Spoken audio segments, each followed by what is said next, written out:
Hey everyone, welcome to this explainer. Today we're going to take a really cool journey and discover how raw historical data is transformed into a fully deployable predictive application, all without looking at a single line of code. We're going to break down the exact mindset shift required to turn basic data into a real-world tool, moving from the absolute basics all the way up to advanced architectural strategy. So you might be wondering, how exactly does a giant pile of raw data actually become a predictive application?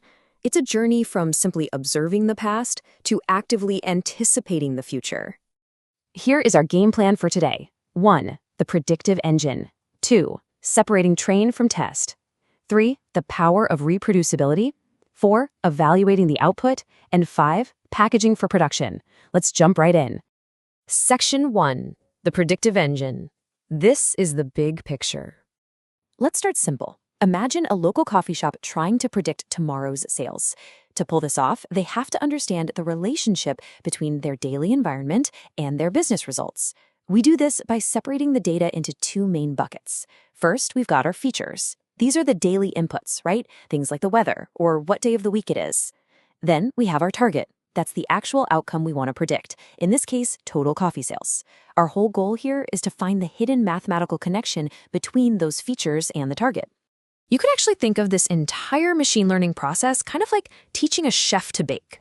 The chef, who is our algorithm, studies historical recipes, practices, taste tests the results, and eventually writes down the absolute perfect final recipe. That finalized set of instructions, that is our predictive engine. Section 2. Separating train from test. The frameworks. For those of you familiar with the basics, let's go a bit deeper. How do professionals actually prepare this data? Well, we absolutely do not show the algorithm all of our data at once. Instead, we split it. We keep a massive 90% chunk just to train the model, and we hide the remaining 10% to test it later. Think about it. If a student sees the exam questions before the test, getting an A+ doesn't prove they actually learned anything. It just proves they can memorize. The exact same logic applies to our predictive models. That brings us to Section 3, the power of reproducibility. Consistency in randomness. So when we randomly shuffle and split this data to avoid human bias, we hit a really fascinating roadblock. True randomness is unpredictable, and that's a nightmare in a professional enterprise environment. We have to guarantee reproducibility, meaning if your colleague runs this exact same pipeline tomorrow, the system has to select the exact same random batch of data, because if the foundation of our data randomly shifts every time we hit run, literally all your downstream models and evaluations are going to constantly shift too. To solve this, we use something called a memory seed. You can picture this as a secret code word. It literally forces the computer to replicate the exact same random shuffle every single time. It is brilliant because it preserves the fairness of a random selection, but guarantees the whole process is entirely deterministic. And this nicely maps out the literal flow of our pipeline. We bring the data in for ingestion, do our reproducible train and test split, fit the model, evaluate it, and finally serialize it. Practically every professional modeling pipeline out there follows a variation of this exact same heartbeat. Section 4. Evaluating the output. Testing on unseen data. So once our algorithm has studied the training data and we've got a fitted model, we have to see if it actually works in the real world. This is where that hidden 10% slice of data comes into play. We feed the model those unseen features, and then we directly compare its new predictions against the actual historical outcomes we kept totally secret. This side-by-side comparison is what reveals the true strength of our predictive engine. Now, what if that initial evaluation gives us, say, a 51% accuracy score? Honestly, that is a fantastic baseline. It mathematically proves our model can find patterns slightly better than a totally random guess. And remember, a baseline is literally just a starting point.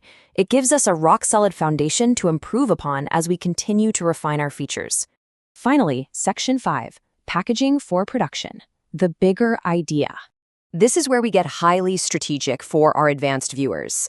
What is the deeper architectural thinking here? Once we're happy with our evaluation, how do we get this out of a local environment and into the real world? Well, we have to perform serialization. This is essentially saving the model's learned weights into a binary format. Going back to our baking analogy, it's exactly like taking our chef's final, perfected recipe and locking it in a highly secure, transportable box. This serialization step is an absolute game changer. Why? Because it locks in the model's knowledge, totally eliminating the need to retrain it from scratch every time. By packaging it up like this, the model can be instantly loaded anywhere else, making the whole system incredibly agile and preparing it for seamless web integration. And this right here is a massive mindset shift. The machine learning model stops being just some theoretical backend algorithm and officially becomes a portable, serialized asset ready to power the live front end of an application. It is the literal bridge between data science and software engineering. Ultimately, for an advanced architect, a model is pretty useless if it just lives in a vacuum. Its true power is unleashed when it seamlessly crosses that gap into production. Because think about it, an incredibly accurate model doesn't do anybody any good if it can't be accessed by the people who actually need it.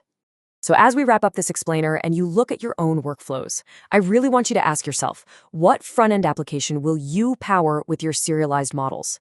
How will you package your insights to build predictive engines that actually drive real-world action? It's a massive opportunity. Thank you so much for exploring this architecture with me today. Now, I challenge you to go out there and start building.